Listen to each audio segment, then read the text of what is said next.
आज मेरे पास एक यूएस बेस्ड क्लाइंट आया और उसका सर्विसेज का बिजनेस था जो लोकली बेस्ड हो रहा था। क्लाइंट ने मुझे कहा कि मुझे लीड्स भी आ रही हैं और रेलिवेंट लीड्स आ रही हैं और मेरा बजट भी अच्छा है। $2000 अ मंथ वो क्लाइंट स्पेंडिंग कर रहा था। मुझे कहता है कि मैं इसको ऑप्टिमाइज करना चाहता हूँ, मुझे पता है इसको स्केल कैसे करें। मैंने कहा उसे मुझे गूगल एड अकाउंट की एक्सेस दे दे। जैसे उसने मुझे गूगल एड अकाउंट की एक्सेस दी, मैंने देखा कि वहाँ पे एक ही कैंपेन है और उसमें 2 एड ग्रुप्स हैं और मल्टीपल जो है तो कीवर्ड्स भी हैं। अच्छा, मैंने एड अकाउंट को चेक किया, मैंने देखा उसकी कन्वर्जन ट्रैकिंग भी प्रॉपर्ली वर्क नहीं कर रही। पूरे सारे एड अकाउंट को चेक किया, फिर मैंने क्लाइंट को कहा आपकी ट्रैकिंग ही वर्क नहीं करी, आप इसको कैसे स्केल कर सकते हैं? कहता है कि बस आप उसको बजट एडजस्ट कर लें और बिडिंग पर एडजस्ट कर लें, बाकी चीजें देख लें, एड कॉपीज देख लें। मैंने कहा कि बाकी सारी चीजें ठीक है, गुड टू गो है, लेकिन चीज ये है कि आपकी ट्रैकिंग वर्क नहीं कर रही, तो हम इसको कैसे ऑप्टिमाइज करेंगे? कहता है कि ट्रैकिंग की तो कुछ जरूरत ही नहीं है, क्योंकि एक ही कंपेन है, मुझे पता है इसी कंपेन से मुझे लीड्स आ रही है, कहीं और मैं रन भी नहीं कर रहा हूँ। मैंने कहा आप ठीक है, बेशक आप गूगल एड्स ही रन कर रहे हैं, लेकिन अगर ट्रैकिंग नहीं है तो इसके अंदर बहुत सारी चीजें बेस्ड ऑन दैट, उन चीजों को देखते हुए हम अपनी कंपेन्स को ऑप्टिमाइज करते हैं, फिर स्केल की तरफ लेके जाते हैं। तो मैंने उसे कहा कि देखें आपकी ये कैंपेन है, इसने आपके 2 ऐड ग्रुप हैं, इसमें मल्टीपल कीवर्ड्स हैं। अब आप देखें कि आपको आइडिया है कि किस कीवर्ड से आपको लीड्स आ रही हैं, कॉल्स आ रही हैं, किस ऐड ग्रुप से आपको लीड्स आ रही हैं। अगर हम आप डिवाइस लेवल में चले जाएं, आपको मोबाइल डिवाइस से कॉल्स आ रही हैं, आपको डेस्कटॉप से कॉल आ रही हैं, कहाँ से कॉल्स आ रही हैं आपको?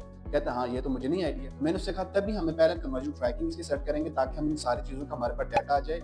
जब डाटा आ जाएगा उसके बाद हम इनको प्रॉपर तरीके से उस बेस पे जो है तो ऑप्टिमाइज भी करेंगे, स्केल भी करेंगे। और उसके बाद साथ मैंने उसको बताया कि आपकी जो है तो कंपेन स्ट्रक्चर भी प्रॉपर्ली सेटअप नहीं है, क्योंकि एक तो आप मैप एड्स भी नहीं रन कर रहे, इवन उसकी गूगल बिजनेस प्रोफाइल बनी हुई है। उसके बाद जो है तो आप ब्रांड सर्च कंपेन भी रन कर सकते हो, वो भी आप नहीं कर रहे। परफॉर्मेंस मैक्स कंपेन भी हमें रन करनी चाहिए, वो भी आप नहीं रन कर रहे। तो ये जब सारी चीजें हम प्रॉपर तरीके से रन करेंगे तभी हम अपनी कंपेन को ऑप्टिमाइज भी कर सकते हैं, स्केल। फिर क्लाइंट काफी खुश हुआ, उसने मुझे कहा कि मुझे प्रपोजल दे दो। फिर उसको मैंने प्रपोजल बना के दिया, उसने एक्सेप्ट कर लिया। अब क्लाइंट ने बहुत ज्यादा ये चीज अप्रिशिएट, उसने कहा कि मैं और भी बहुत ज्यादा लोगों से मेरी डिस्कशन हुई है, उन्होंने इस तरह से वो मुझे गाइड नहीं किया। अब हुआ क्या कि उस क्लाइंट ने मेरा प्रपोजल एक्सेप्ट किया। अब 2 वीक से जो है तो क्लाइंट मेरे साथ प्रॉपर्ली वर्क कर रहा है और लॉन्ग टर्म पे चला गया है। तो वो कह रहा था कि मैं अपने दूसरे फ्रेंड्स को भी बताऊं कि तय की सर्विस को यूज करें। अब होता ये है कि बाज दफा हमारे जो क्लाइंट्स होते हैं 80% दे डोंट नो कि ये चीजें वर्क कैसे करती है। जब हम उनको प्रॉपर तरीके से एजुकेट करेंगे, लेकिन एजुकेट करने के लिए भी हमारे पास वो नॉलेज होना चाहिए कि हम उनको बता सकें कहाँ पे मिस्टेक कर रहे हैं और हम उसको कैसे स्केल करेंगे। जब हम किसी भी क्लाइंट की प्रॉब्लम सॉल्व करेंगे और उसको प्रॉपर गाइड भी करेंगे, आपको अप्रिशिएट भी करेंगे और वो आपके साथ काम भी लॉन्ग टर्म करेंगे। अगर आपको ये वीडियो अच्छी लगी, please don't forget to follow.